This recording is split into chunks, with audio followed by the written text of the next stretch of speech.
peoples and the food sector, with special emphasis on Jamaica. Okay, so the material that I'm going to be going through today is going to be largely drawn from the Office for the Coordination for Humanitarian Affairs, as well as the IBRD report on rapid assessment on the hurricane.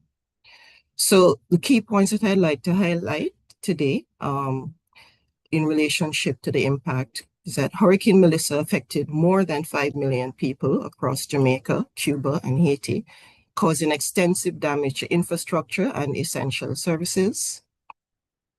Access remains severely limited with debris, landslides, and damaged roads, leaving multiple communities still cut off in all three countries. To date, there has been almost 90 deaths, regrettably attributed to the storm. In Jamaica, 45 have been confirmed, with several multiple more identified as missing. The same thing in Haiti, 43 persons confirmed dead. In its wake, Melissa has also left behind a devastated agricultural and fisheries sector, as well as psychosocial trauma, with people reeling from the loss of their homes, livelihoods, and loved ones, which has caused significant long-term trauma, grief, and mental health challenges, especially in the context of Jamaica, which had experienced Hurricane Beryl the summer before, in 2024. So Hurricane Melissa made landfall in Jamaica on October the 28th this year as a Category 5 hurricane near the border of the parishes of St. Elizabeth and Westmoreland in western Jamaica, with sustained wind speeds before impact of 185 miles per hour. That is almost 300 kilometers per hour. In Jamaica, according to the Global Rapid Post-Disaster Damage Estimation produced by the IBRD, this hurricane ranks amongst the most powerful Atlantic hurricane on record and is the most powerful storm to strike Jamaica, surpassing the benchmark set by Hurricane Gilbert in 1988, which we all remember as Wild Gilbert, which cut across the entire island. And I think that is the difference between then and now, that it's been predominantly the western section and central areas of the country that have been most impacted, whereas Gilbert cut across the entire island.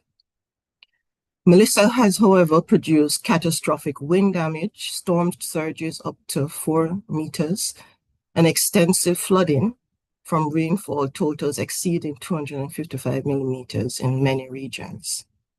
The total damage in Jamaica is estimated at US 8.8 billion, equivalent to approximately 41% of Jamaica's 2024 GDP, and 6% of buildings and infrastructure capital stock.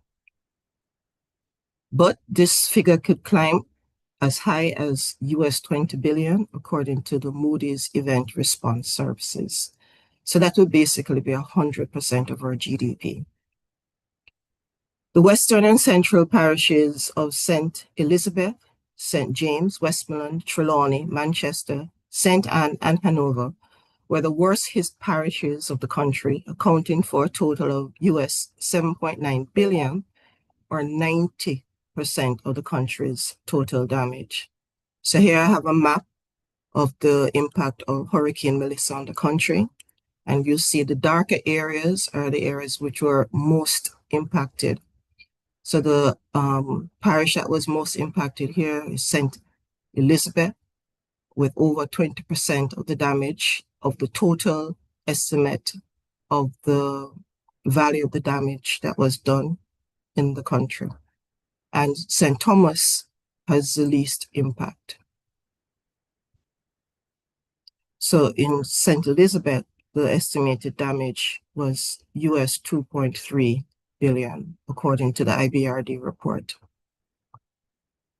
Residential damage, you see that in Westmoreland and St. Elizabeth, there was devastation. Around US 3.7 billion in total, or 41%. of the total damage, estimated damage, is due to residential homes being lost. Hundreds of thousands of people have been displaced, and in Jamaica, around 90,000 households, or 279,000 people, are still unable to return to their homes over months after the storm. And this is into context. In Jamaica, we were highly underinsured, where only 20% of Jamaicans' homes are being insured. In terms of infrastructure, again, you see the highlighted yellow areas as being the areas that are most impacted in the country, the western side of the island being hammered the most, but you see also Manchester, St. Anne, Clarendon, all of these areas suffered severe infrastructural damage. In terms of forest cover, the Chief Executive Officer and Conservator of Forests at the Forest Department, Ainsley Henry, described in a blog the landscape post-Melissa as a scorched appearance, leaves brown, curled and stripped away, transforming vibrant green canopies into landscapes resembling wildfire aftermath. And according to the Forestry Department's early assessments, Hurricane Melissa damaged 51% of Jamaica's forests, or more than 270,000 hectares of the island's 523 hectares of forest cover. Overall, in terms of the agricultural sector, the estimate by the Ministry of Agriculture, Fisheries and Mining in November 2025, preliminary, conducted by the Rural Agriculture Development Authorities and others, show that 41,390 hectares of farmland have been affected, with over 70,000 farmers impacted, over 1 million animals lost, including small ruminants, poultry, and cattle. The poultry industry was really hard hit.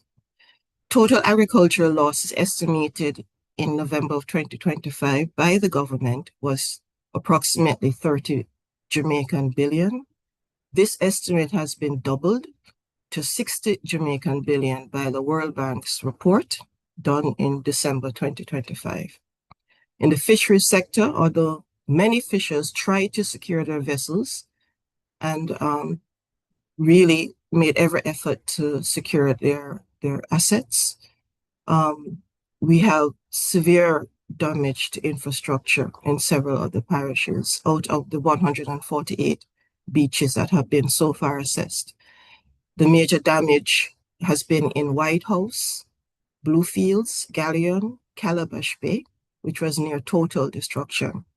Aquaculture, total Jamaican 36 million in terms of losses, and 3,289 vessels were damaged, or 45% rather, of the national fleet, totaling Jamaican 2.98 billion in losses.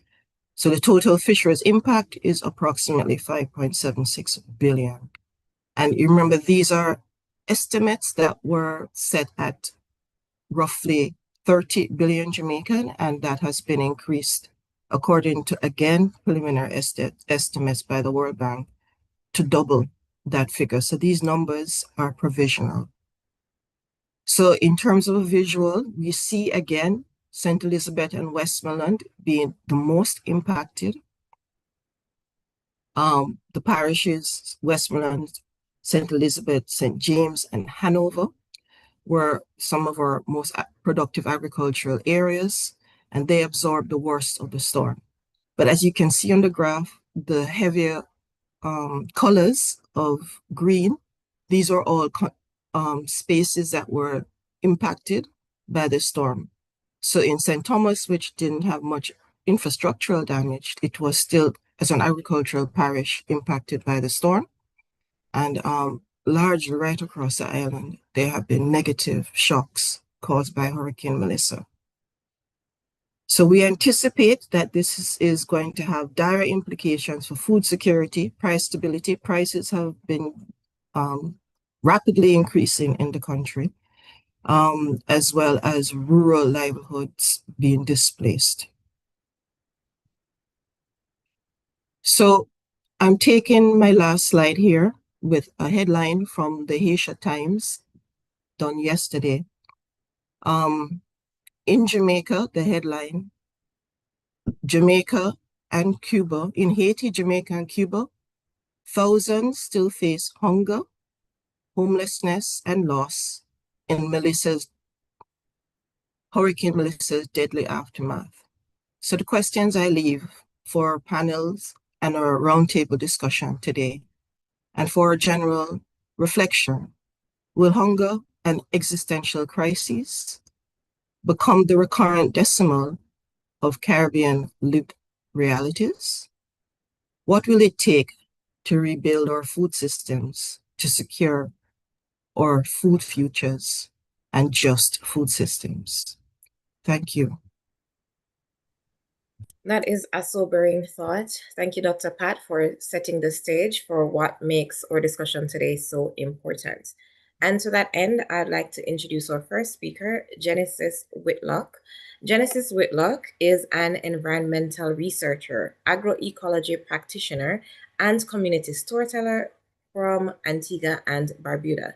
They are the director of the short documentary, We Are the Land They Loved, supported by the Copper Foundation's Gaiap Effect storytelling experiment, which centers intergenerational land memory, ancestral farming, and just food systems.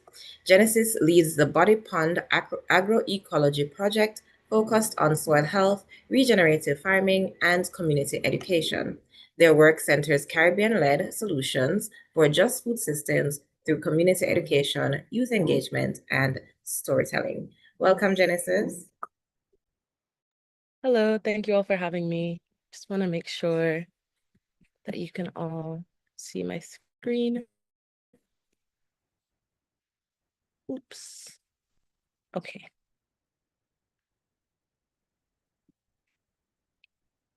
Awesome. Are you all able to hear me? Okay. Yes, we are. Okay.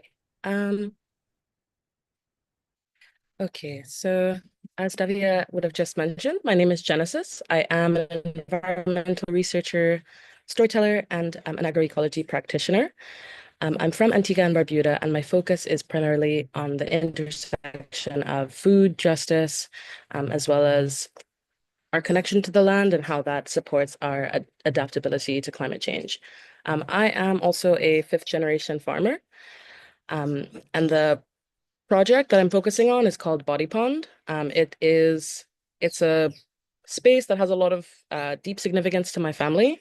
It was once a plantation where some of my ancestors were actually enslaved, and my great-grandfather was a sharecropper on that land. And there was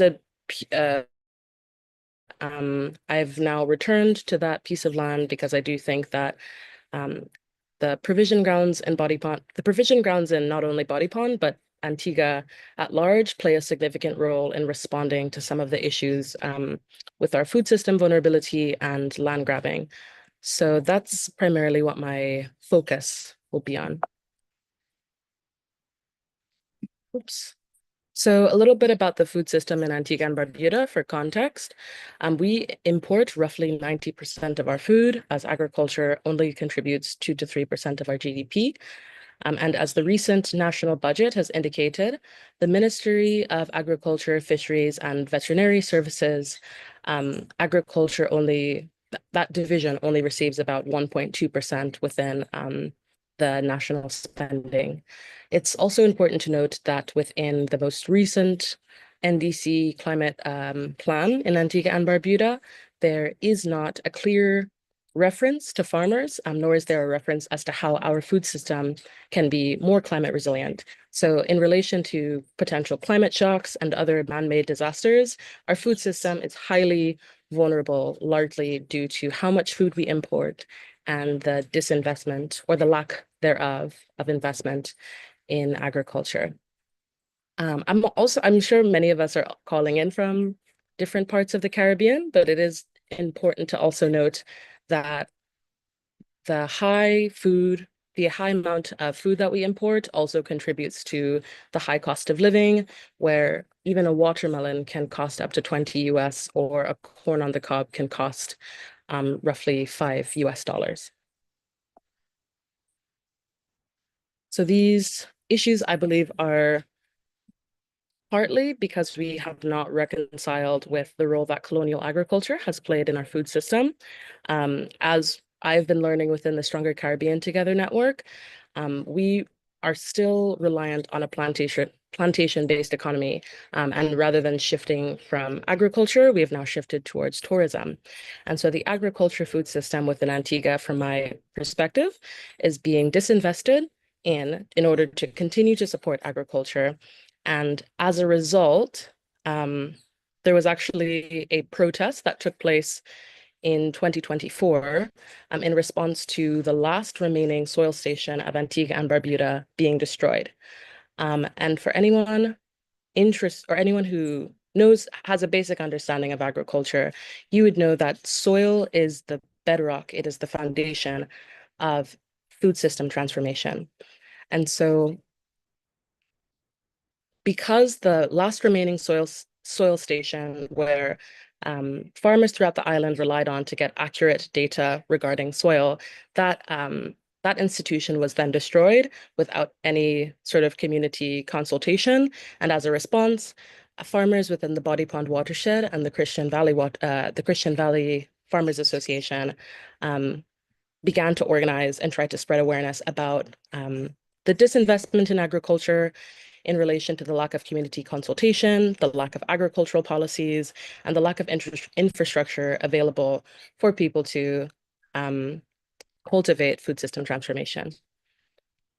And so what this tells you is that there are people that agriculture has always been a part of our history.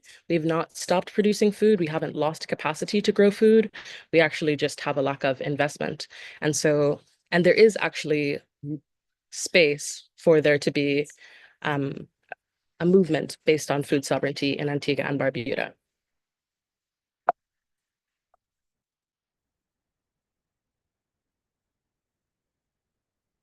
So I hope you can still hear me because there's some noise going on in the background, but what I hope folks can take away from this is that throughout generations, throughout our history, as descendants of enslaved Africans, as descendants of sharecroppers and farmers, soil has always and will continue to be the bedrock of food system transformation, and food system transformation has the ability to bolster our sovereignty and serve as a tool for resistance within the Caribbean. Soil also connects us to our histories of that resistance and histories of how communities have adapted to climate change and other man-made disasters. And it's important for us to reconcile with the loss of something like the Dunbar Soil Station, because when we lose access to data, we lose access to critical gaps in knowledge that could support our adaptive capacity. And so my project is the Body Pond Demonstration Agroecology Project, and we aim to address the lack of attention paid to the ancestral value of soil. And so we are in the process of working with the Body Pond Grower Circle, which is a collection of farmers, as well as storytellers and young people within the Body Pond watershed, to collect data and stories on our soil system, our food system, starting from ages 92 down to ages 12, to be able to bring young people together with elders within our community to talk about how vital preserving our biocultural knowledge about our indigenous crops, knowledge about our food systems, etc. And so we are producing a short film at the moment, and also beginning to cultivate a relationship to further develop the Body Pond growing circle, so we can actually facilitate conversations with young people and farmers. And in 2026, we're going to be launching a participatory soil story mapping project using ArcGIS. We believe that we can very much learn from organisms within the soil, like mycelium, to be able to create data and relationships from the ground up. And so because one of our main issues is the lack of data and lack of understanding our soil in Antigua, as well as lack of data about the land grabbing that has been increasing, because what happened in Dunbars was not an isolated incident. We are in the process of training young people in using ArcGIS data to be able to not only collect soil data, but also map their oral histories within the Body Pond watershed. And since June, I've joined the Stronger Caribbean Together network to be able to scale some of our food sovereignty work and further learn about the work happening in the region. And so I just want to thank you all for listening and affirm that this movement for food sovereignty is continuing to happen and will continue because it's generational. And we have the gift of our elders and farmers who've come before us to be able to help sustain our movement. So thank you. Very true. Thank you, Genesis. That is the aim that we go for in the Stronger Caribbean Together network, to benefit from knowledge sharing and working together as a region. Your dedication is an inspiration, and I hope to see your project successful and successfully replicated. For a more global perspective, we will now hear from Tommaso Ferrando on the third Nellini and the Candy Declaration. Tommaso holds a PhD in law from Sciences Po University Paris and has been a visiting fellow at Harvard University Law School, University of Sao Paulo, and the University of Cape Town. Before joining the University of Antwerp, he worked as a lecturer in law at the universities of Warwick School of Law and the University of Bristol Law School.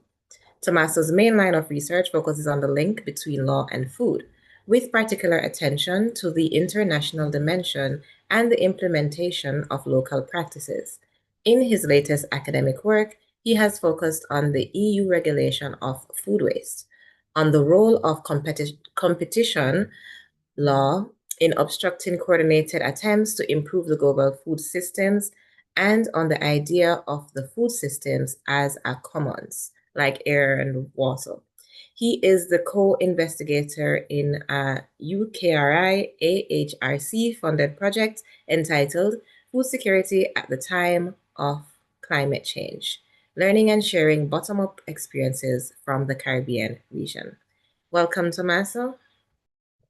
Hey Davia, hi everyone, and good morning, good afternoon, good evening to all of you, and thanks a lot for joining your many people following this workshop. And I'm very pleased and very grateful for this opportunity, but also very humbled by the fact of following two very powerful interventions by Pat and Genesis, and also by the fact that after me there will be fisher folks and people who are at the front line of food sovereignty, who can bring a much more valuable perspective and experience, and a first-hand experience on some of the things that I had the privilege to witness and to live while being delegate during the third Nellini Global Forum that took place in Sri Lanka in the month of September.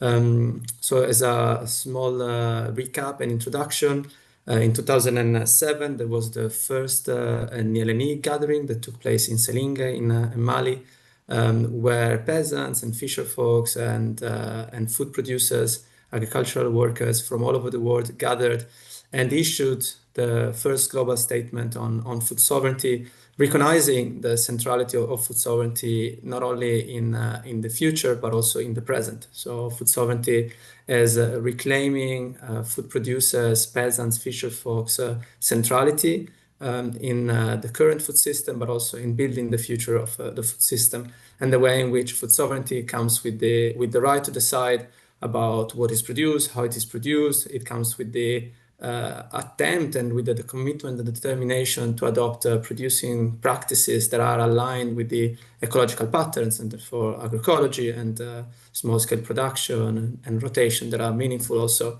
of human and planetary limits. So there was 2007, then there was another meeting in 2015 that took place again in Mali, where that committed to food sovereignty and centrality of food sovereignty in a global attempt to build a food system that does what food systems should be doing, which is feeding people in a healthy way, rewarding food producers, and regenerating and creating a thriving environment. That commitment was reinstated and reinforced. Then there was COVID, as you know, and then so some time happened in between. But then in this September in 2025, there was this third global gathering that again brought together people under the banner of food sovereignty. But this time was different. I think that's for me one of the main points that arises from that gathering. It was a gathering that started as a Nilani gathering, but it was clearly a gathering not only about food sovereignty. It was a gathering about convergence of struggles, convergence of regions, and convergences that go beyond that of food sovereignty. And why is that? Well, because of many reasons. And I think that convergence is definitely a word that in the Stronger Caribbean Together network we've been discussing and using and promoting in all the years that we've been working together. Because we realize that the struggles are multiple and the struggles are intertwined and interconnected. And so the idea of the global gathering in Sri Lanka, in Kandy, was really to think collectively about the need to move beyond the silos in which we currently operate, including academia, which I represent for most of my time. Although to the gathering in Sri Lanka, I was invited as a representative of an NGO that is called FIAN Belgium, that has a mandate to the fulfillment and the full realization of the right to food. So there was the realization of the need for convergence, because we are facing multiple attacks and multiple challenges that somehow overlap. And I think that definitely climate change, as Patricia reminded us with the very sad and heartbreaking issue of Hurricane Melissa, with all the implications, both in terms of people, but infrastructure, the food system. Climate change is clearly a reality that is already affecting multiple areas of our life and multiple areas of the life of many people, from production to consumption to any single elements of the planet. And so climate change, but also poverty, the lack of infrastructures, the attacks that human rights defenders, environmental defenders are facing. The way in which food systems have been completely dismantled in order to favor export-oriented practices, or even to favor real estate and tourism businesses that have nothing to do with the right of people to a livelihood, that have nothing to do with the right of people to live in dignity. Well, there are multiple of these challenges that are affecting land, that are affecting water, and therefore they're affecting the life of fisher folks, they're affecting the lives of farmers, but also are affecting the lives of human rights defenders, of environmental defenders, and the rights of all people who are working in these sectors, and all the lives of people who are eating, because we're increasingly eating food that is unhealthy, we're increasingly eating food that is no good for our own bodies, and that is no good for the planet. And so all these attacks, and then on top of that, we see an increase in the far right power, and the way in which also corporate power is increasingly concentrated. We see the way in which austerity policies are implemented in countries that then have less and less resources in order to pay when hurricanes happen, or when severe stresses and shocks happen. All of these challenges and all of these attacks and all these violence are interconnected. And if they are interconnected, the realization of the Nyeleni Global Forum was that what is needed is a convergence. It's a convergence that goes beyond the food sovereignty movement, that brings around food sovereignty and food a multitude of actors. And that's why in Sri Lanka, in Kandy, we were more than 700 delegates from more than 100 countries and territories, representing a multiplicity of constituencies. So clearly small-scale farmers, clearly fisher folks, clearly workers, but also the unions and representative of the movements for the climate, representative of the movements for human rights, representative of social and solidarity economy, representative of care workers. This attempt to bring together in the same space voices that are somehow all struggling. The health system, the health sector, and people that are fighting for global health, they're all fighting against those interconnected struggles. And so that was, I think, the most interesting part of the third LNE, which was a moment of a long process. It was almost 2 years of regional conversations, of regional gatherings, trying to build that legitimacy, trying to build that getting together, trying to build that convergence that should not only ending in Candy, should not only ending in the declaration that has been drafted, but should move beyond that and really allow all the participants to have a common platform, have a common document that facilitates interactions and facilitates also mutual support and mutual help. So what were the outputs? Well, there is a declaration, so the Candy Declaration that has been shared by Davia at the beginning of this call. There's a link, it's in multiple languages, and I invite all of you to have a look. And there will be soon a common political action agenda. And that was the document that had been built over more than 2 years of work and getting together. And it's really an attempt, and I think that it was a very valuable attempt to build a global movement, to build global convergence, and to ask ourselves, well, what does it mean to bring the issues that we have in a specific region together with the issues of another region that may have similarities, but also may have different tactics, may have different ways of acting and different ways of being fought against. And so this common political action agenda is not yet out there, but will be soon disclosed, and hopefully will be an opportunity for all of us, including the participants of this call and the members of the Stronger Caribbean Together, to see to what extent what we are doing territorially, what we are doing in all our realities is reflected in the document, and maybe an opportunity to engage with that global movement that the third millennium has been building, and to see that there are other realities and other experiences and other groups and other networks that are doing similar things and therefore reinforcing each other, which I think is really what the Stronger Caribbean Together has been trying to do, creating convergence, creating common platforms, and seeing that if we fight together, we have the opportunities to be stronger. What are the most relevant points? And then I'm going to be finishing because I see the dive is coming out, and therefore that means that I have to shorten my presentation.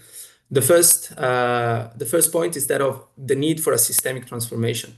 So moving beyond the silos and really thinking about those systemic struggles and the systemic violences, and systemic transformation that is not only now, but has to constantly happening. So the final slogan of the Candy Declaration is systemic transformation now and forever. So not accepting the premises of this system. Definitely building a global movement and how we do it, and that's something that we all brought with us out of Candy. But also some challenges, and maybe I will leave with the challenges in hope that also we can reflect on that. And the first challenge, of course, is how can that global movement being constantly connected with the territorial, and how can the territorial be constantly connected with the global? Sometimes the two feel very much apart. And so it's definitely a challenge, but also a commitment that of making sure that everything that is happening on the ground keeps dialoguing with what is happening in these global fora, but also these global fora are not an end in themselves, but keep dialoguing and referring to the reality on the ground. And then the biggest challenge, but I think that today maybe is a step in the right direction. The biggest challenge is how to make sure that the declaration and the common political agenda are not only on paper, but that what is written in those documents become a reality. And I think that the only way of doing that is to talk about it, to organize around it, and to continue having spaces of convergence, but also to continue making sure that what all of you are doing and what is happening in each of your realities gets visibilized and gets heard by those who are organizing more at the global level. So thanks again for your attention, and sorry if I spoke a little bit longer than I was supposed to. No, that was great. Thank you so much, Tommaso, for enlightening us on this more global perspective. It's very important that we make these connections with other regions as well as our own that has these similar issues as well as similar histories of exploitation. All right, so now we're going to open the floor for questions and answers. You can all open your mics or raise your hands, as well as type your questions in the chat. I'm seeing Emma is saying that she was in Sri Lanka 5 years ago for the Global Voices Summit, and she will share more information, share this information with them, which is great. That is the point of the declaration, to get more countries involved. You can access the declaration by the link in the chat. And of course, you can access this event, this recording, live on YouTube. Go ahead, Joseph. Yes, good morning, good afternoon, everybody. Are you hearing me? Yeah, yes, I'm glad that I only learned about this webinar just a few minutes through one of the group chat I'm in on Escazú. And so I'm not as prepared as I would have in terms of trying to making a contribution.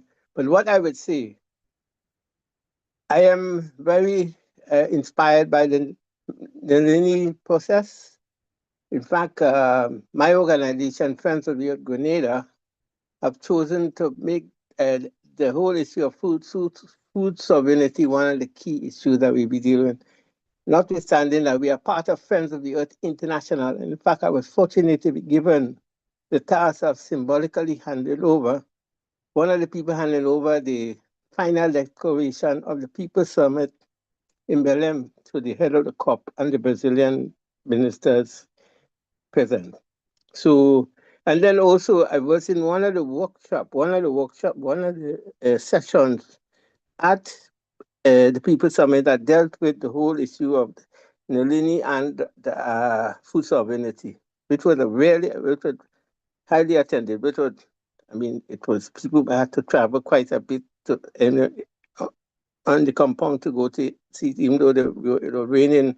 I was very impressed with the people, the range of people that was interested in that subject. So I just want to say, I'm very inspired by the fact that we are trying to deal with the issue of food sovereignty, and also within the context of the ongoing, I would say, existential problem, not threat, but danger we face with the incursion, hurricanes, the heat, and all the kind of stuff. And then more than ever, the war that is about to take place in the Caribbean and Latin America. And finally, it would be good if we could all link up to share experience or to encourage each other. We are in January going to be hosting a webinar on oil and gas, which would threaten food and food security in the Caribbean. Our governments are determined to go into oil and gas at this stage, notwithstanding impact on climate change and what the possible impact on food. So we would like people in the Caribbean in particular, to attend it. We will share the information. If we could get the information from the greater Caribbean, what the organization, the first time I'm hearing about it. Thank you. No problem. That's the Stronger Caribbean Together Network. And I see you put your details in the chat. We'll definitely be reaching out. Thank you. Okay. I saw another hand, Pat. Sorry, that was a mistake. No problem. All right. So if that is all for question and answer, I see you shared a link in the chat as well. People can access that. Okay, so we have a question from Maddie Murphy from the Chronic Disease Research Center at UWI, based in Barbados. She says these presentations so far has been fantastic. And what role does nutrition or nutrition security play for them, as nutrition is part of the definition of food security? Who would like to take that?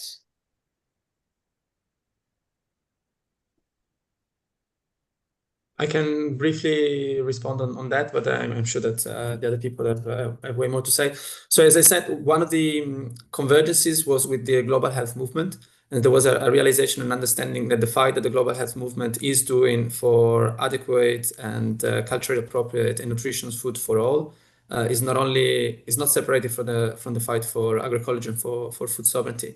And definitely in Nyeleni, there was the informally adoption, I would say, of the definition of food security that has been recently provided by the high-level panel of experts on food and security and nutrition, that has 6 pillars. including sustainability and agency. There was a clear also recognition of the right to food as fundamental for the fight for food sovereignty. And definitely when we think about the right to food, we cannot dissociate that fight and that claim to the fight and the claim of a healthy, adequate, and nutritious diet. So definitely the two are intertwined. And there is a recognition that only agroecology, because of the way in which it's promoted, because it's the way in which it's undertaken, what it implies for people and the planet, is the way forward towards a healthy diet.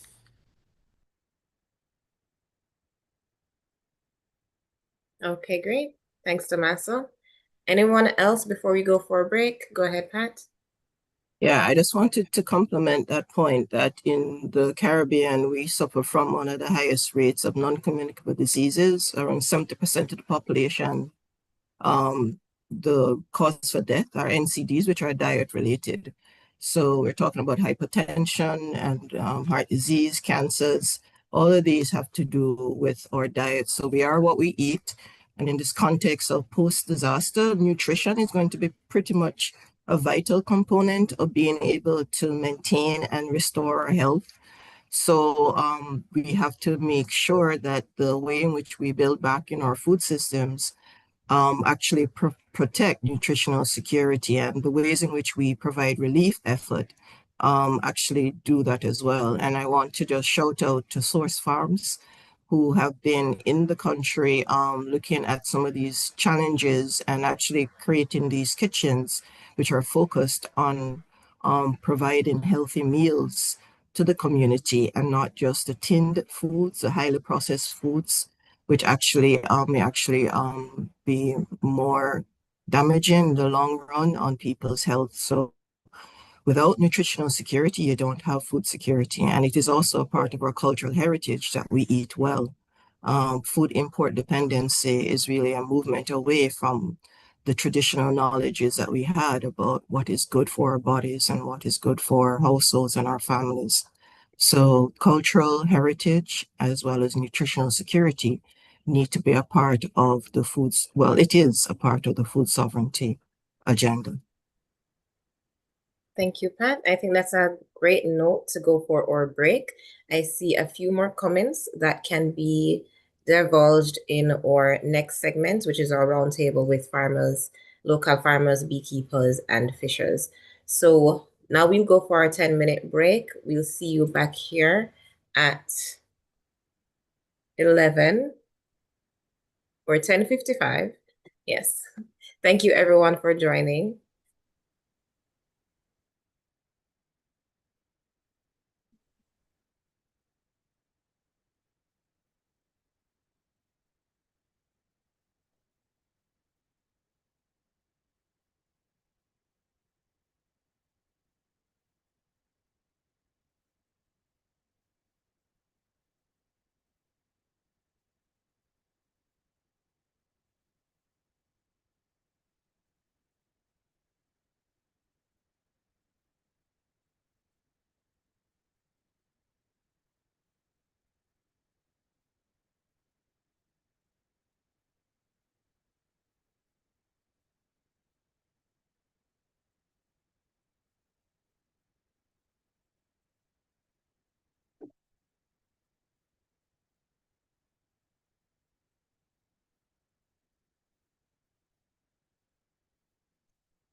Okay, it is now 10:55. Welcome back, everyone.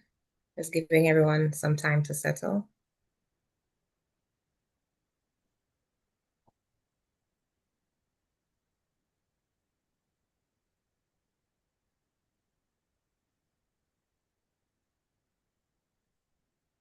Okay, welcome back to Stronger Caribbean Together for Just Food Systems, for you, for me, and all of we Pickney.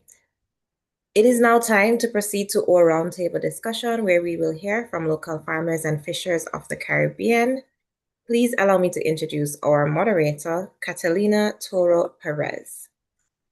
You may find links in the chat to our SCT manifesto for you to learn more about the Stronger Caribbean Together network, as well as some of the other items we discussed earlier under food sovereignty.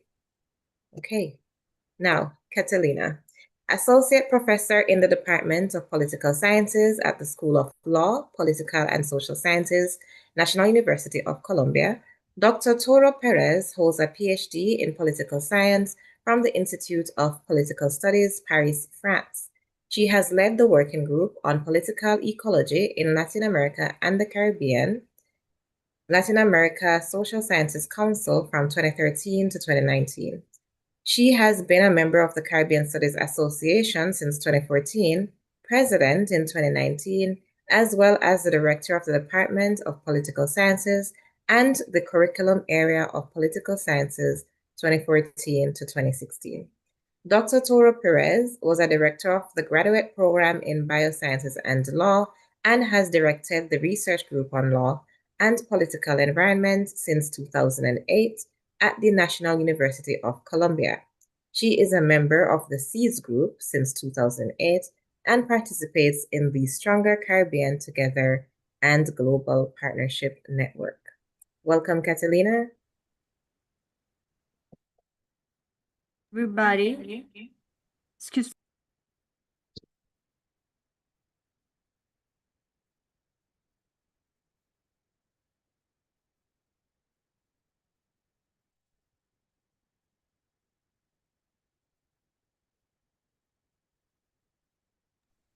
Hi, everybody. Did you hear me? Okay. Perfectly. Okay. Thank you. Very happy to be here. I'm going to moderate our panel with local leaders all over the Caribbean, especially from Puerto Rico, San Andres, Colombia, all Providence, Colombia, and Jamaica. We are going to ask everyone to present themselves in 2 minutes so we can know all the bios of our leaders that are here. This is the first time. Very pleased we have farmers here, but also fishermen that actually brings us this view from food security in relation with their organizations, but also with the challenges faced during the times of disaster, and also the recovery strategies they have helping to build for the context of disaster and beyond. So we're very happy to connect these people together. And so I'm going to give the first word to Ana Elisa Perez and Eira Rodriguez, farmers of La Colmena in Puerto Rico. Hi, Annalisa. Hi, Ada. Hello. Hello.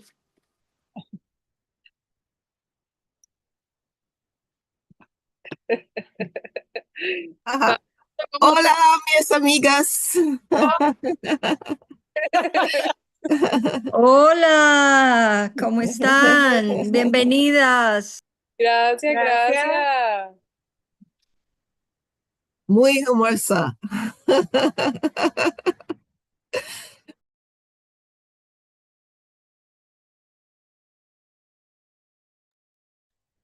Catalina, sorry, are we to present ourselves o cómo? Sí, sí, sí. Okay. Este, Hola, hi, my name is Eira Rodriguez. I'm from La Colmena Cimarrona. and Annalisa, and we work in Vieques, in the island part of the archipelago of Puerto Rico, around beekeeping and agroecology, and trying to connect farmers around the rest of the Caribbean. And I pass it to Catalina again. Eira, queremos también escuchar tu voz. We want to hear from you.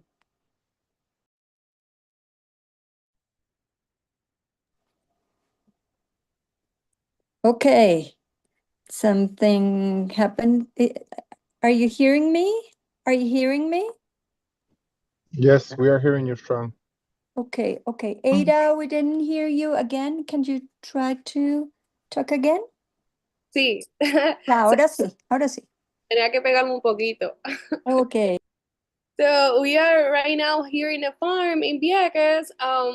For us, it's really important to exchange and have this opportunity to share our different work at different farms. So for us, it's really important. So that's it. Thank you. Okay, thank you very much. Thank you very much, Eira. And now we're going to give the word to Shem Forbes from San Andres, Colombia. Hi, Shem. How are you? I'm fine right here. Thank you for taking me to this nice panel.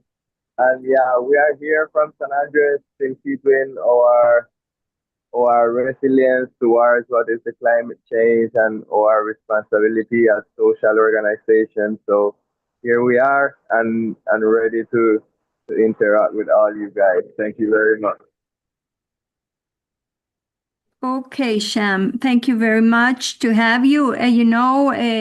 Shem hosted this big meeting from Agriculture for Life, which was held in San Andres in June, and he received us all from all the Caribbean. So we're going to be very happy to hear from Shem, a leader from our youth. Now, we invited Edgar J. Stephens from San Andres, from Old Providence. Now, iFish is now with us with this Stronger Caribbean organization. Edgar is not going to be here today. We're going to have here Miguel Castel, which I'm not sure if she's already with us now. Miguel, are you with us? After he's going to connect because Edgar had some problems fishing this morning, and he's solving all the problems at sea right now. Edgar Miguel, are you there? No, it's early. Oh, Erlid. Okay, Erlid also is one of the leaders. Erlid Arroyo Newell from iFish. He was also commanded by Edgar to represent iFish in this meeting. So Erlid, thank you to be here. Hi, good morning to everyone. Well, it's proud to us to be here in this panel also. Well, in this moment, I am driving, so I'm so sorry. Maybe I cannot be as well. I would like to be maybe on the field, maybe fishing in or something like that, or to have your perspective about our island. But also I am here. I am a social leader. I'm a fisherman. I'm also working agriculture and also in fishery for a long while in different fields. So just interested to apport whatever our experience from iFish and for also the Federation of Fishermen from Providence and Catalina Island. So we are here present to represent our organization. Okay, thank you very much, Erlid. And you just told me Miguel is also here. So I'm going to give the word now to Hugh Johnson from Bernard Lodge Farmers in Jamaica to present himself. Thank you. Welcome, Hugh.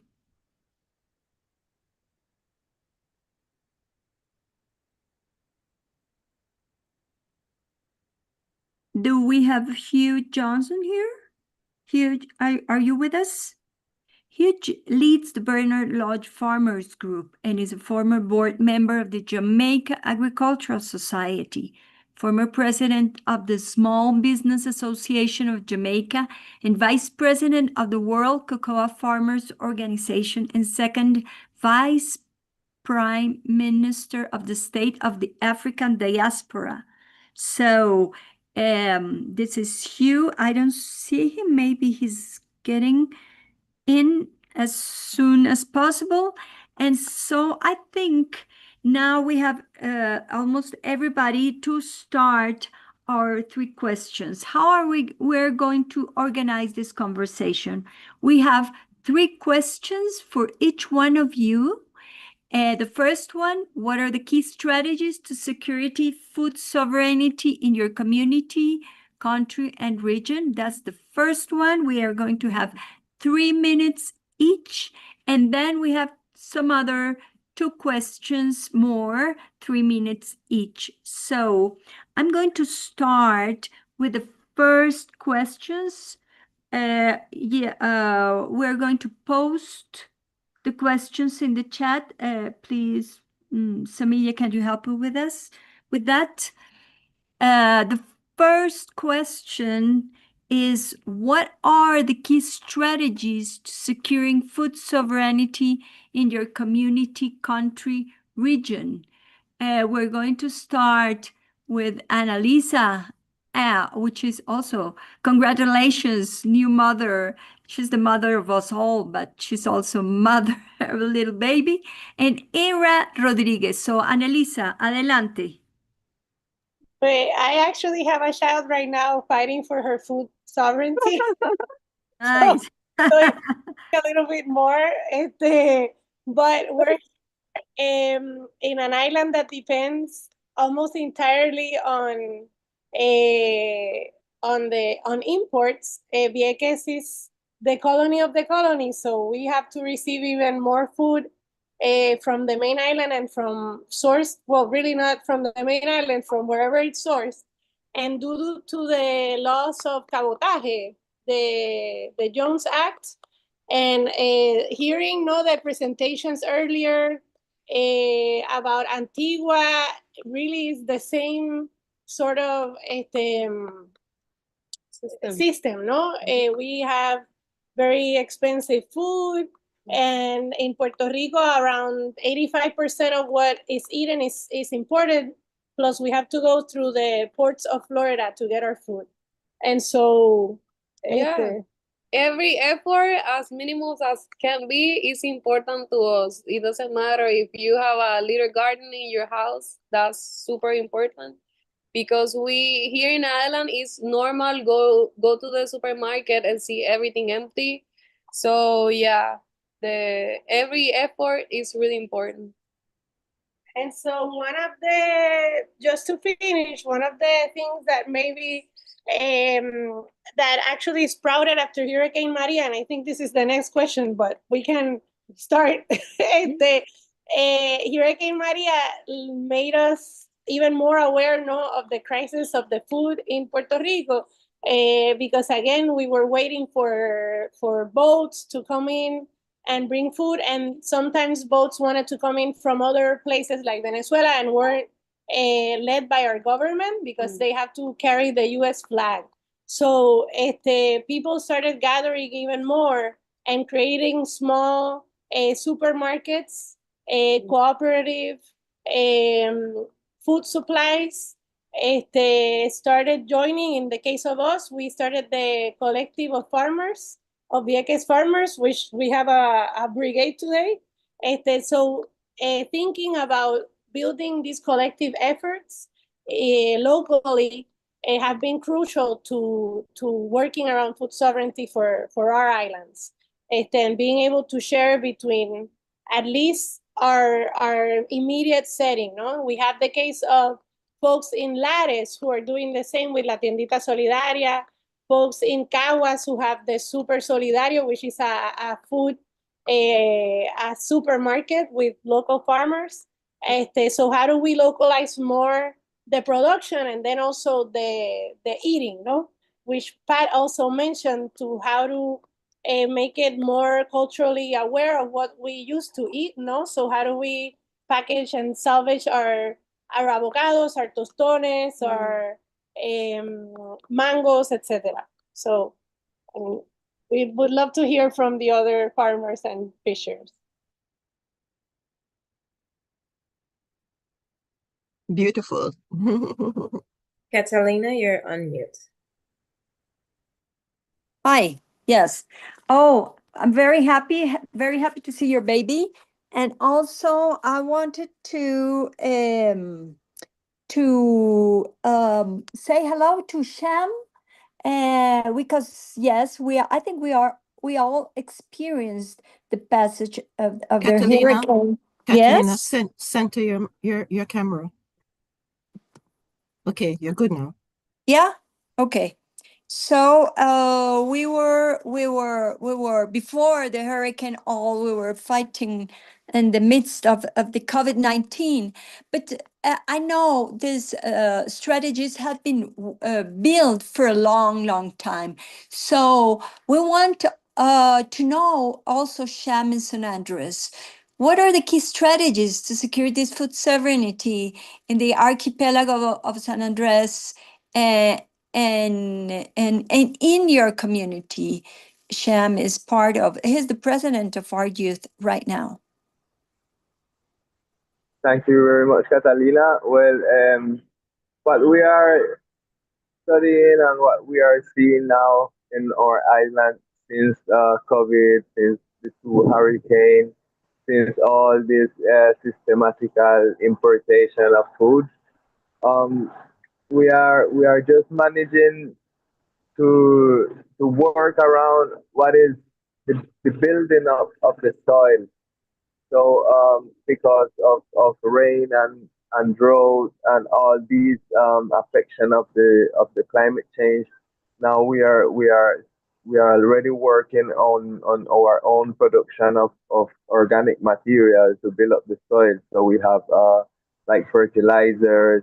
So all those who was or part and the different ones that was in San Andres this year in the gathering that we went to the organic processing plant. No, it's already functioning.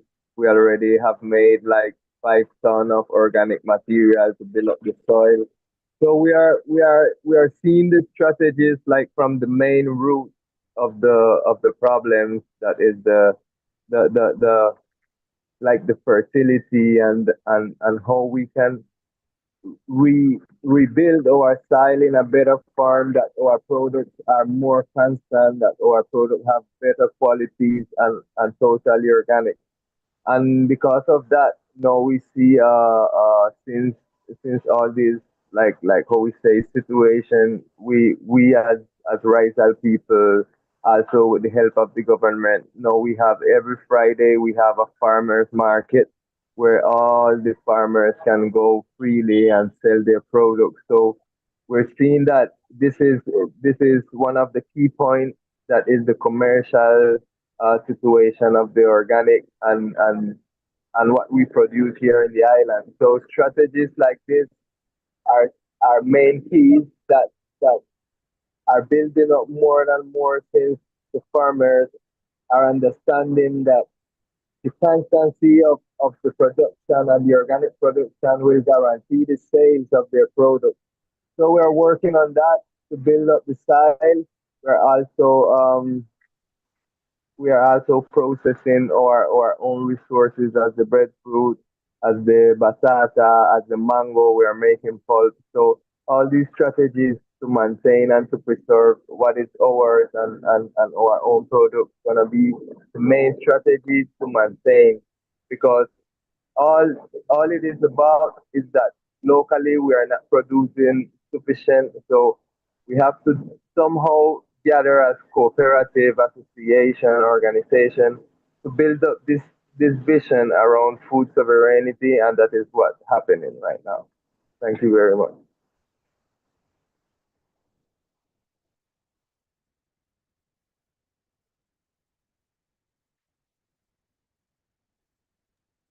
Sorry, Catalina, not hearing you. Thank you, Sham, for that perspective. Okay, so Hugh is here now. Hugh, would you like to introduce yourself?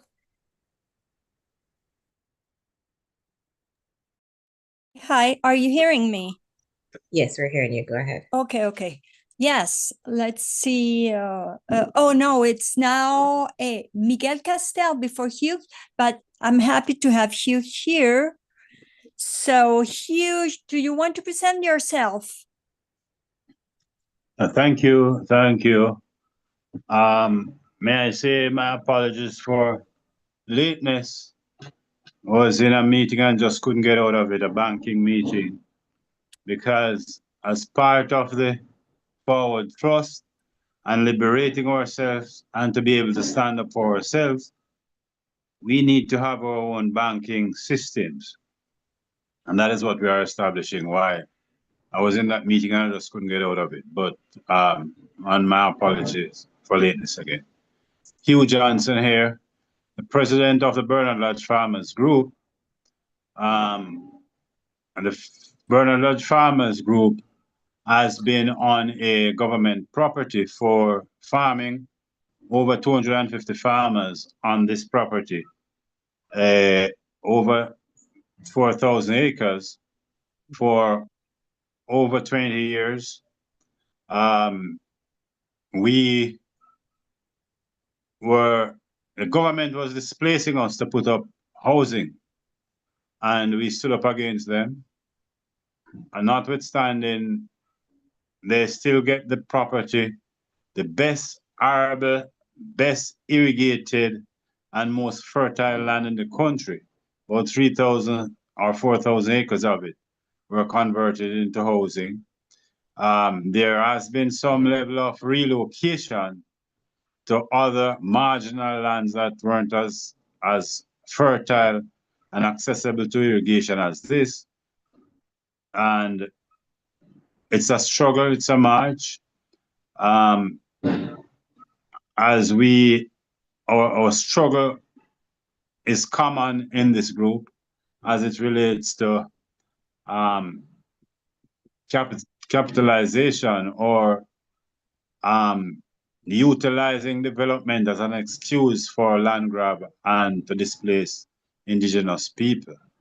So the struggle continues, and we are pushing for better treatment for farmers as we progress. Thank you, and we'll talk further on. Thank you. Okay, huge happy to have you here. And now, very happy to have all this experience you have in Jamaica. And now we're going to have Miguel Angel Castel from Mount Providence, who is going to represent all this work that has been done and the fight also for creating a network of Federation of Fishermen in Old Providence. So Miguel Angel, we're happy to have you here.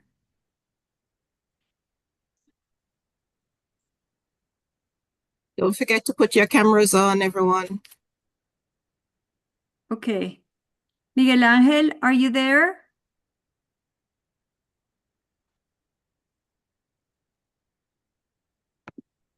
There's something. Okay. We're going to do this. If Miguel Angel has problems with connection, or maybe maybe the phone.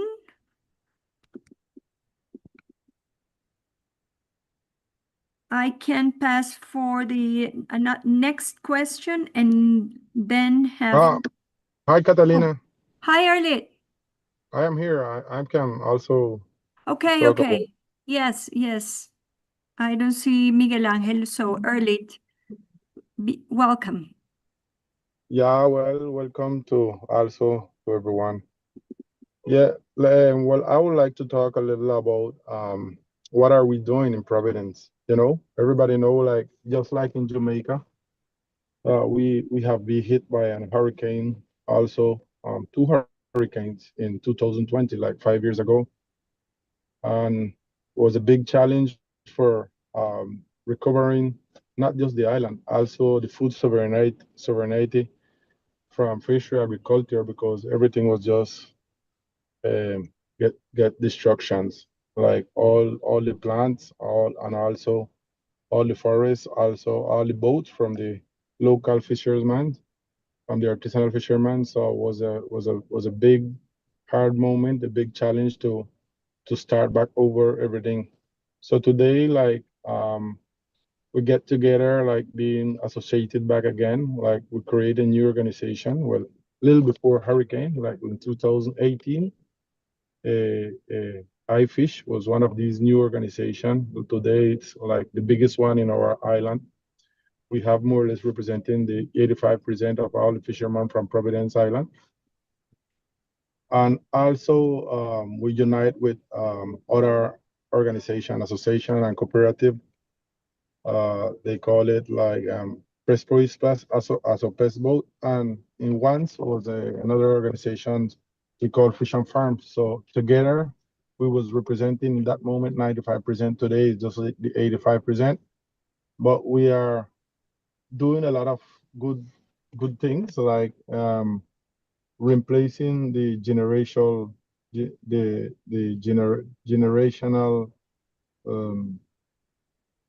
people, you know, from older people to younger people. We are replacing, and we have a lot of young people fishing in, and they are very active and proactive doing this ancestral. They are learning like all the banks of fishery. You know, we have a huge and a big extending bank. You're hearing me? Yes, we're hearing you. So we have We're hearing you.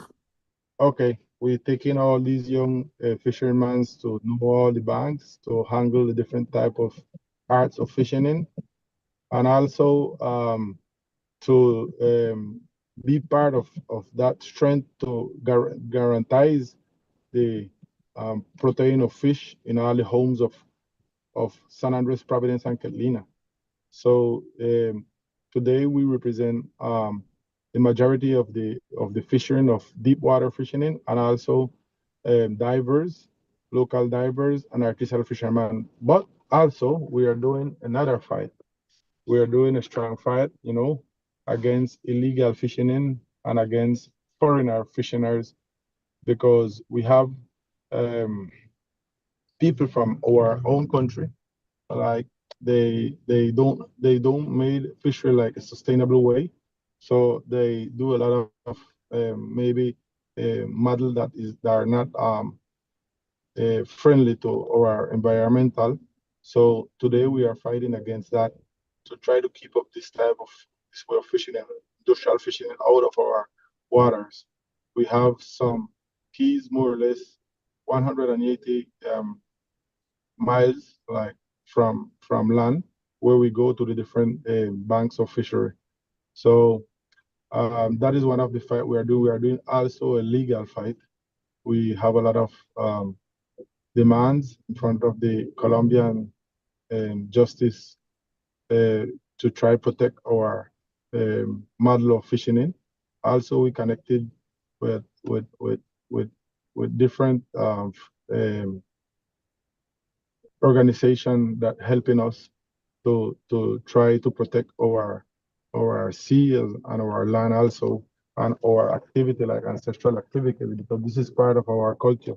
In the past, our economy.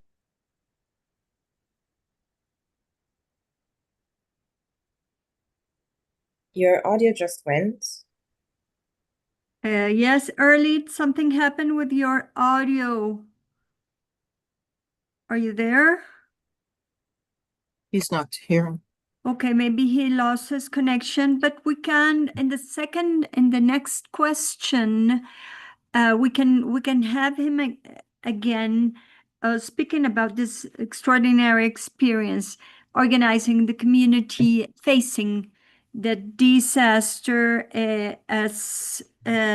so we can all learn from this resistance organization against this rebuilding, bureaucratic rebuilding from outside into the island. You hear me?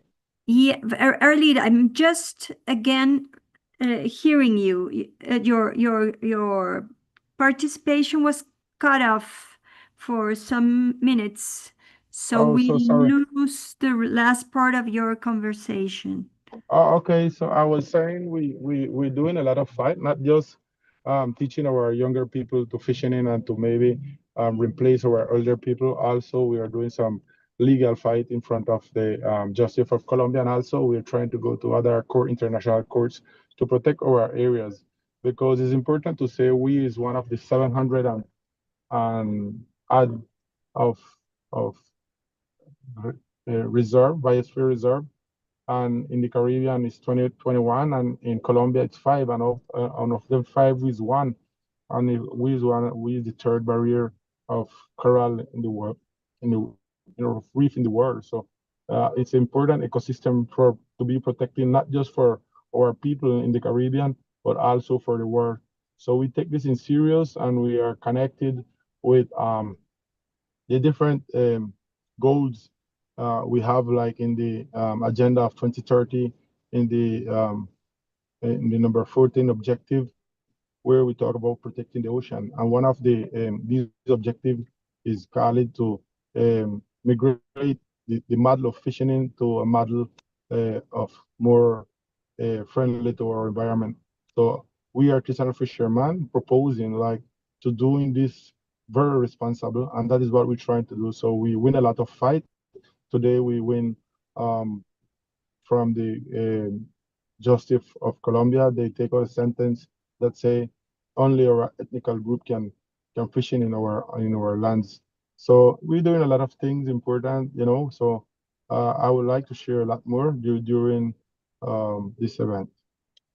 Thank you very much, Early. It's very important, this experience in the maritories, which is a word built very used in the islands, especially Providence, and also to realize that the marine areas of the San Andres of the archipelago was the first marine protected area that was presented by local people to the UN nation. So there's a lot of experience fighting for protecting the seas and the oceans and local fisheries. So now we're going to go to the second questions. I repeat that the questions are in our chat of this webinar, so you can see them. The second one, well, Annalisa has already started answering, and also I think some of you we have all in common now the passage of hurricanes in our territories and maritories. So the question is, what were the challenges faced during times of disaster? What were the challenges when the passage of Hurricane Maria, Iota, now Melissa,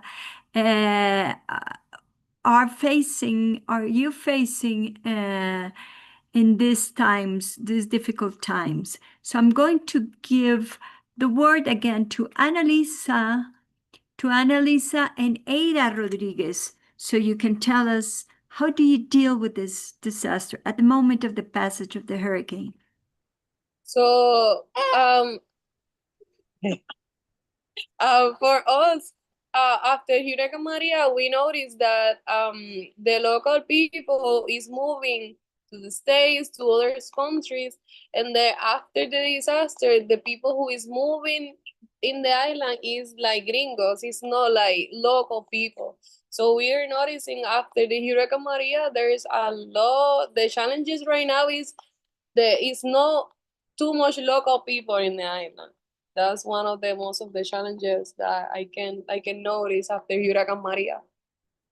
Yes, and the displacement that Ada mentions, and we have to, for example, La Colmena Cimarrona was actually born. We organized after Hurricane Maria formally.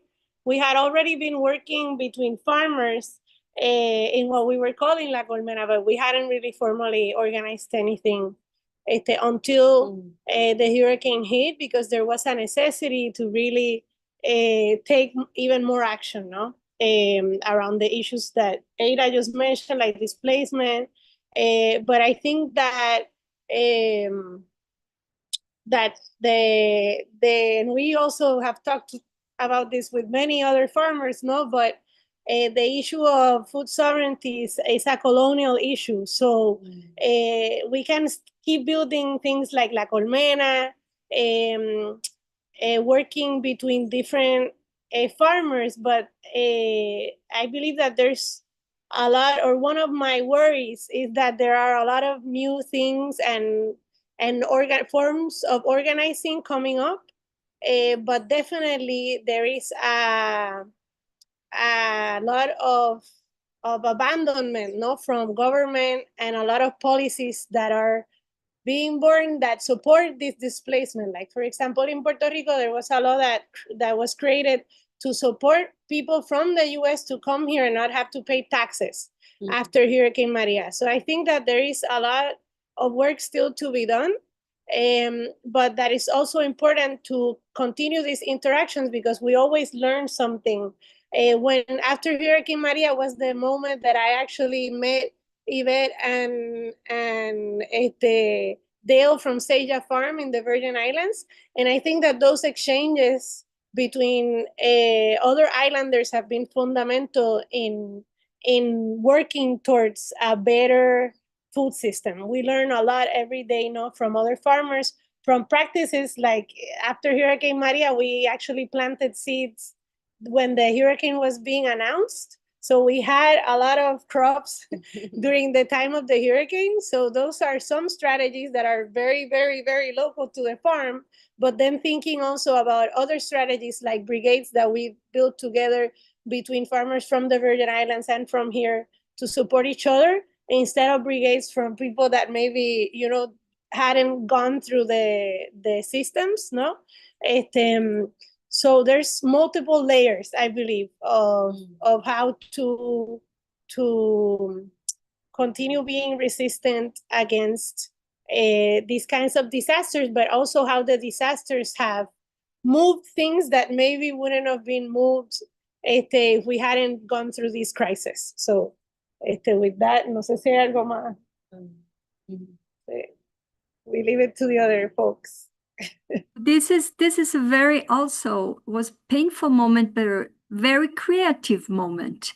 It's very interesting in these challenges. For example, one challenge that some the leaders of our CCT Stronger Caribbean Together network has told us, and we can compare, is the militarization. No, you also there in Vieques, you organized against the Coast Guard. The same that we have, for example, in the case of Old Providence and San Andres. So that is another challenge, militarization. But yes, you have showed us how this creativity from communities can teach us a lot of about working together. So Sham Forbes from our youth in San Andres, Colombia, I'm going to give you the same question. What were the challenges faced during times of disaster, especially during the passage of Hurricane Iota in November 2020? Yeah, well, as I think, as community, well, I think it's a fact that we wasn't ready for this magnitude of hurricane. So it definitely was a disaster. Totally erased the infrastructure of our sister island, Providence. Here, my brothers will talk a little bit about it.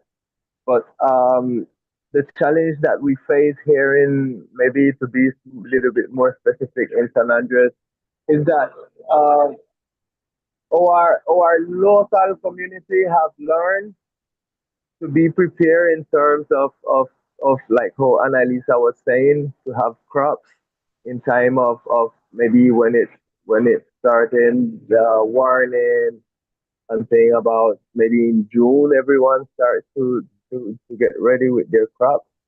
And what we see also is that the challenge that we have to face is that institutionally, we are just like being the same. Like the disaster is not like a representative of changing the public policies to protect the environment, but it also have been like a channel or a way to promote more mostly the like the tourism, like for the massive tourism, so people can come and maybe in an economical way supposedly develop again the economical stature of the land. But this is also a big issue because we are not overcome these hurricane and these uh, disasters already. So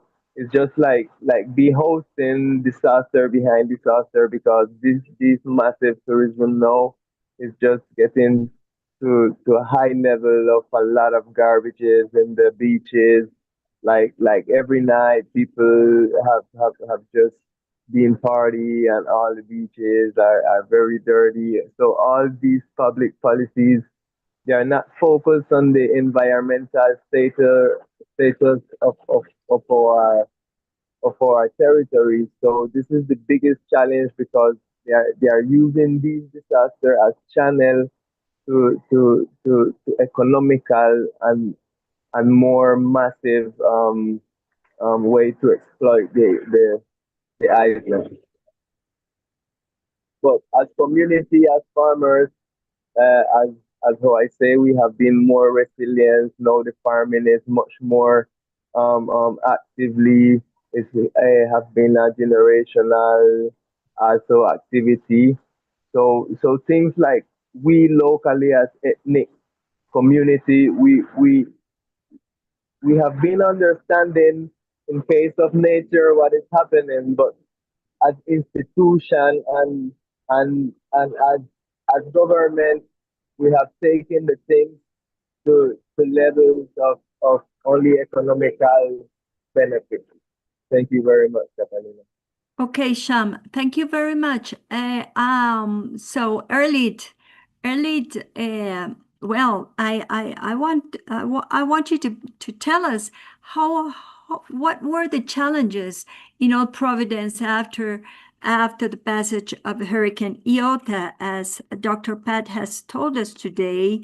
There's a lot of damage on vessels, damages, impacts in fisheries, and in food security, which has been guaranteed by local fishermen for a long time ago.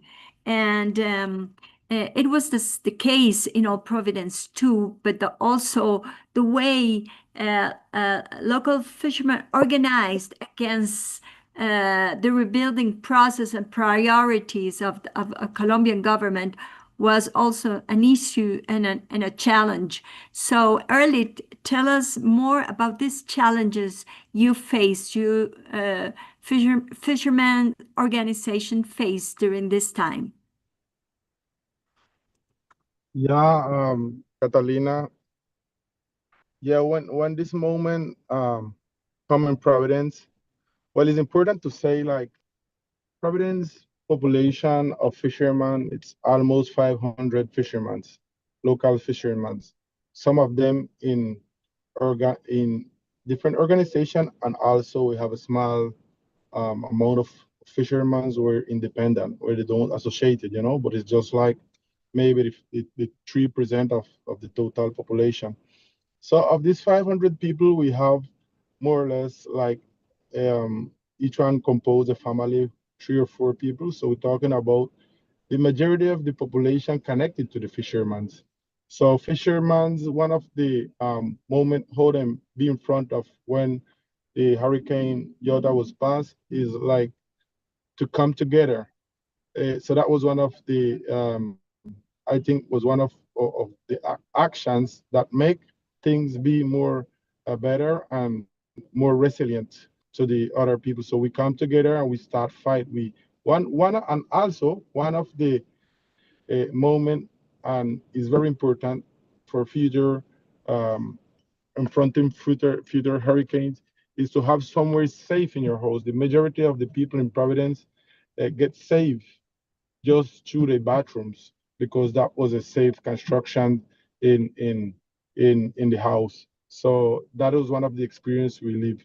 But talking about fishery directly, one of the success was we come together and start struggling. We organize a camp, what we call dignity camp, and in the dignity camp we come together. We come together in that dignity camp and start fighting, organizing, cleaning. We start like see how we could um, help each other to fix the small boats to go back and fishing in. We start see how we could get materials to go and make our activities in the ocean. But for after a while, because also the ecosystem and the corals and everything was just breakdown in after the moment. So we're real affected. So we take a time before we went back and reactivate the economy of social and solidarity economies.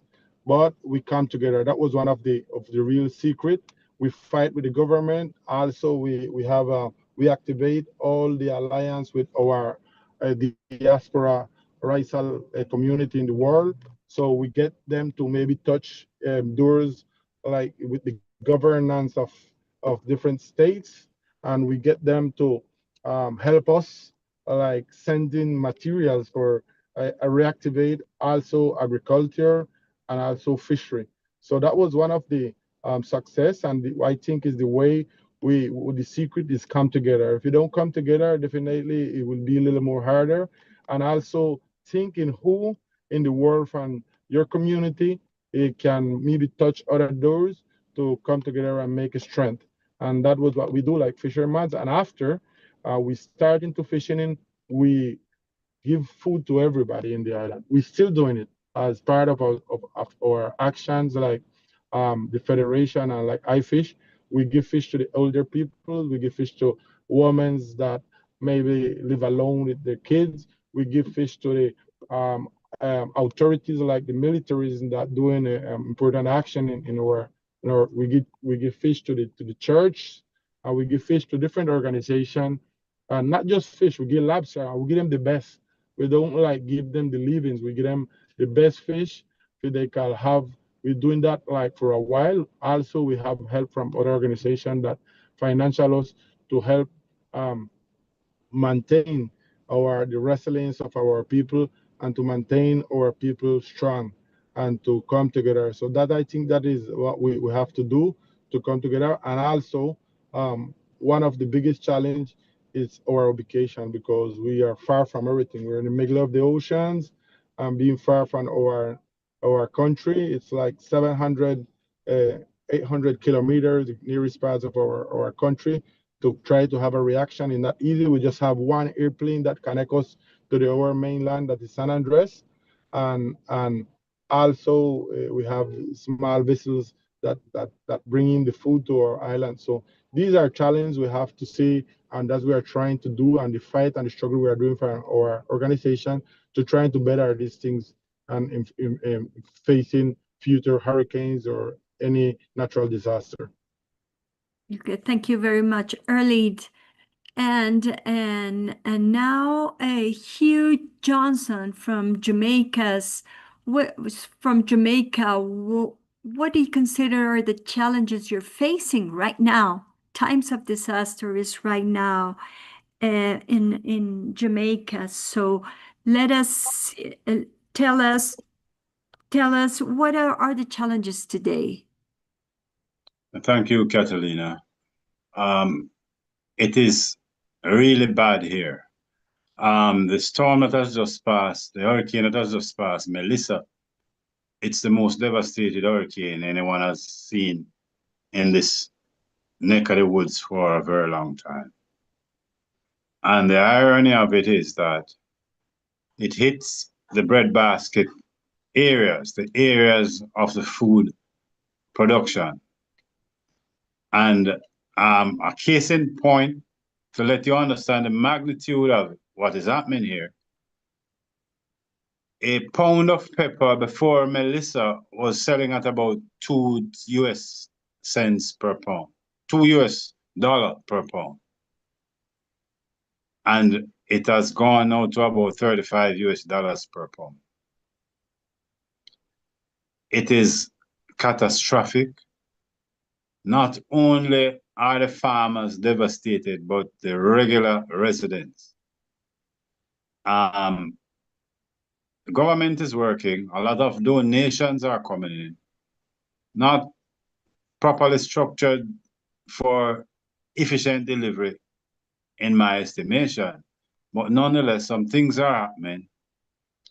And it brings us back to the point where for the last 6-7 years, we have been beseeching government not to destroy the agricultural land, but to diversify and to use it for production to feed ourselves as it relates to the food security issue.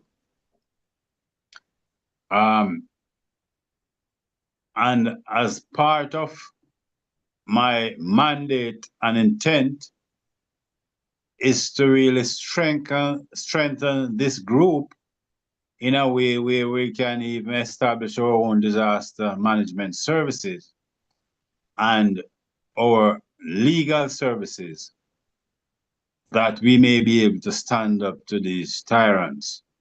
Because it is my profound belief that the powers that be in these countries, they understand the gravity of the situation, but because of personal interests and connections and kickbacks, and the list goes on, they are still hell-bent on destroying the environment where our sustainable livelihood is seriously threatened. So,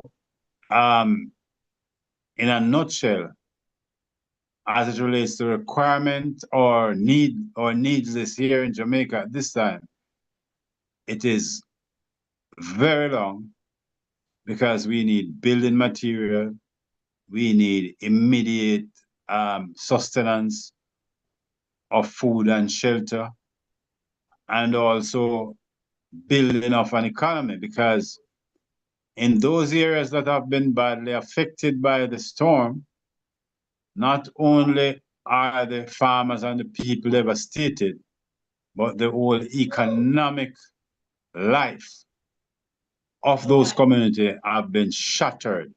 I mean, not completely destroyed. And it started having a ripple effect on the wider economy, because as a small business practitioner, I was the president of the Small Business Association of Jamaica for a few years back.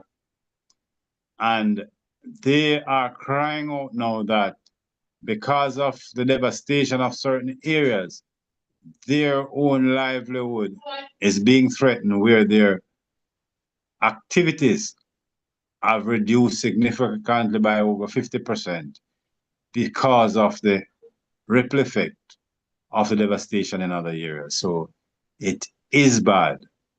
And if I may say, I think bad is an understatement as it relates to where we are.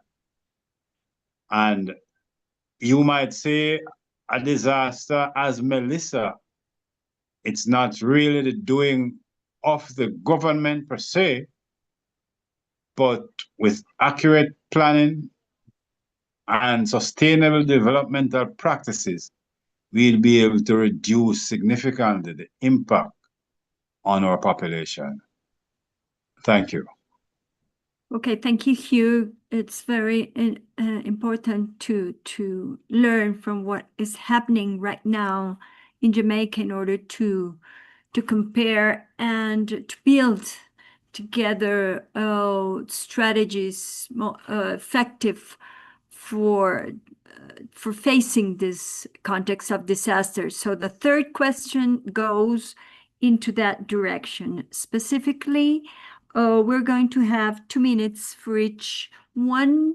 The last question is just what relief and recovery strategies would be essential, most effective for transformational resilience in the context of disaster and beyond? And so, Annalisa and Ada, I would love you to share your thoughts about this. You have 2 minutes each, so thank you very much. Thank you, Catalina. So for me, the most essential thing is working together. It's like that's the main point. Like if we have a disaster, if we work together, we can definitely release in many, many, many ways. So yeah, that for me, that's the essential. The working together, the community, the collective, everyone who wants to be part of rebuild the project or the place or anything. So yeah, that's for me. In terms of I think the structural changes, no, because we've talked a lot about how we're basically blocked, no, when there's disasters like this. We're in our island and it's difficult for materials to come by. For example, after Maria, I lost a big part of my home and there weren't any materials, no, to rebuild. So I think that's something that the people from San Andres are always also talking, no? So I think to keep pushing for changes in the policies also that sustain our islands, no? How to rebuild also, thinking about the supermarkets that we were talking about. If we build, well, that's it. Okay, there's somebody else who wants to talk now, the little baby. So yes, thank you very much for these ideas of how can we deal and how can we can think these recovery strategies that could be essential in the local level and against the structural actions that are being built for a long time ago in this context of colonizations. So let's give the word to Sham to tell us what are from San Andres, those recovery strategies that could be essential, and not only in the context of disaster, but beyond that also. Well, as we know, we need to ground ourselves as community and individuals to keep up our local economy. Based on that, I think like that we can as community decide where we want to go, because we can definitely count with what is ours. So strategies is to go more into our community right here in San Andres, most of all because we are divided as community within the continental Colombians and us as ethnic communities. So it's like to blend most of all one idea so we can get the public policies to go beyond economical benefits, but towards our social, environmental, and most of all, the change of what is going on. Because, yeah, things are getting every day much heavier, disasters, also naturally and socially. So as community, we need to really know and get together to confront and to fight these issues that taking over in all the aspects, such as economical, environmental, and social. Yeah, Thank you, Sham. And we can say more about rebuilding, no, related with just Annalisa told us it was a story, a common history of getting materials between the captains of the vessels that they know each other in all the ports of the Western Caribbean, and they bring a lot of wood from the forests of Honduras, Nicaragua, and all of that. So there's a common history about building and rebuilding and knowing how to confront this hurricanes.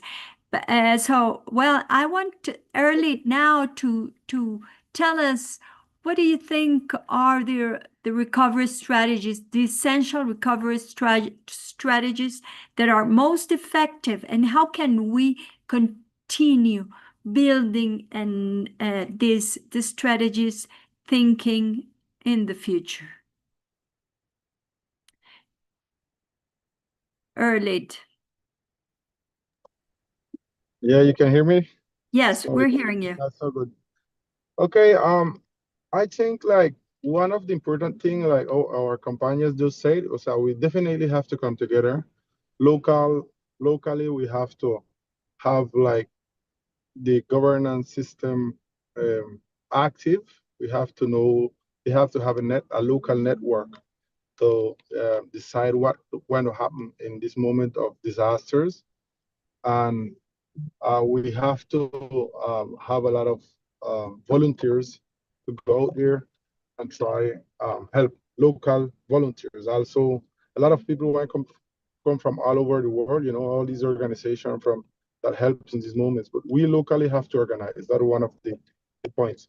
Number two, I think these organizations will be good to continue doing a good networking, because Caribbean is one. And if we get to connect our Caribbean, definitely disaster will be much easier, because from one island to the other, from also Central America, inclusive from some part of the coastal part of South America, we could help our neighbors, whoever be impacted by one of these disaster from nature.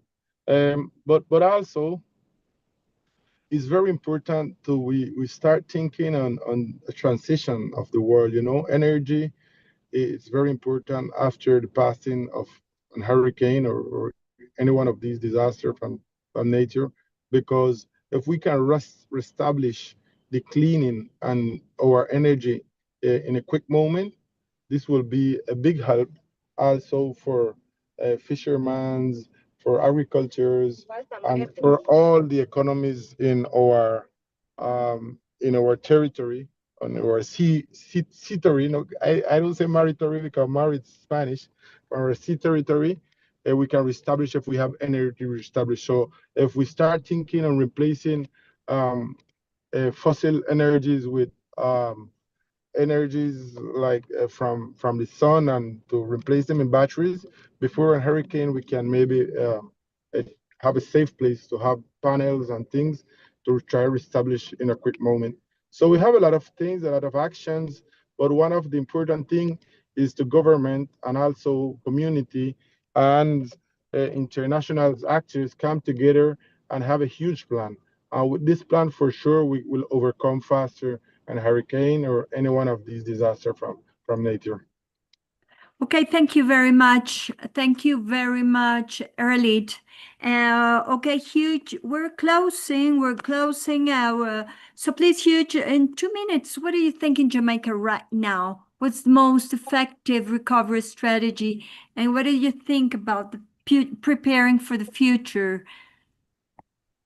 Thank you, Catalina. I must first say thanks to Dr. Patricia Nortova, because I remember when we started many years ago as a small group, unrecognized, we have grown in size and in stature and in influence.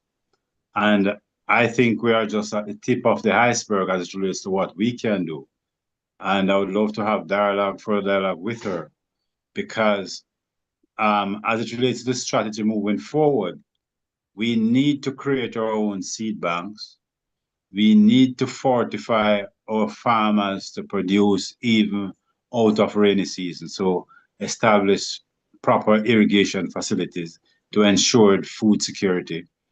And as I said, being in charge is like being a lady. If you have to tell someone that you are, you aren't. So when we get going in full stead, the government will follow our lead and listen to us. But until we are economically strong, they'll keep pushing us around and ignore our plea and our cry. So that is my suggestion, to strengthen this group even further, to be able to do emergency response, to be able to supply the greater need, both infrastructural need and farm input need for our people, that they can be self-sufficient. And that would be the first step in charting a path that a NGO like this organization can be of serious influence and direct the path that the region will follow. Thank you. Okay, thank you very much, Hugh. I'm giving the word to Davia to close this interesting meeting and to invite everybody to continue working in this networks, Stronger Caribbean Together network. Thank you so much, Catalina. And thank you to all our guests for joining us today. And for all of the viewers who stayed with us, we appreciate you. All right, so for such an important and timely discussion, I'd like to thank Dr. Patricia Northover, Genesis Whitlock, Tomasa Ferrando, Catalina Toro Perez for her steadfast moderating, and from La Comena Cimarrona, Ana Elisa Perez and Era Rodriguez, from Rizal Youth Organization, Sham Forbes Francis, from Bernard Lodge Farmers Association, Hugh Johnson, and from iFish Association. I'd like to thank Edgar for agreeing foremost and for coming to speak today. Elred, thank you again for joining us on such short notice.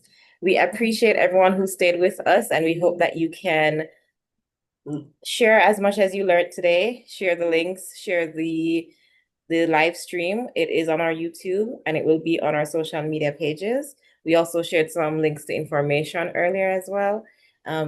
So we'd like to continue the discussion. We don't want it to just end here. We want to reach as far as we can. So we appreciate you all being here today and sharing after.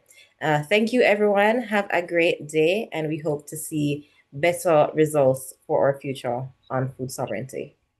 Thank you so much. Just want to shout out Samia, Mark and Andrewin, who has been part of team organizing, and the whole SCT administrative team.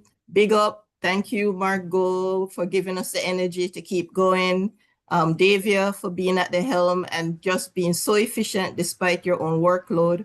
And to Tomasa for always giving us great ideas for how to organize. So thank you all, everyone who came together, everybody in the Stronger Caribbean Together network. Respect, as we say in Jamaica.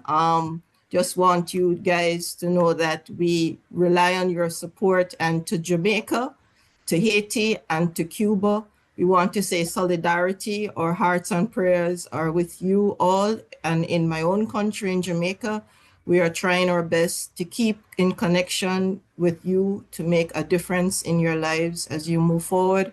We are here for you all, and we hope to see a better and more resilient transformation in our policies so that we can all survive. Thank you, Pat. And a final thank you to our interpreters, Natasha Zamar and Marie-José Nzengu, Tayo, for providing interpretation services. Your tireless work makes our event more accessible, which in turn creates more impact. Language justice all the time. Thank you. Thank you, everyone. Bye-bye, Pat. Bye-bye. Bye, Hugh. Bye, Anna. So beautiful to see you, Ira. Bye-bye, everyone. Thank you all. Not only Thank you. Thank you, everyone. Thank you Thank from you, Grenada. Sham. Thank you, everyone. Thank you from Grenada. Thank you You're a all, lead. also. All right.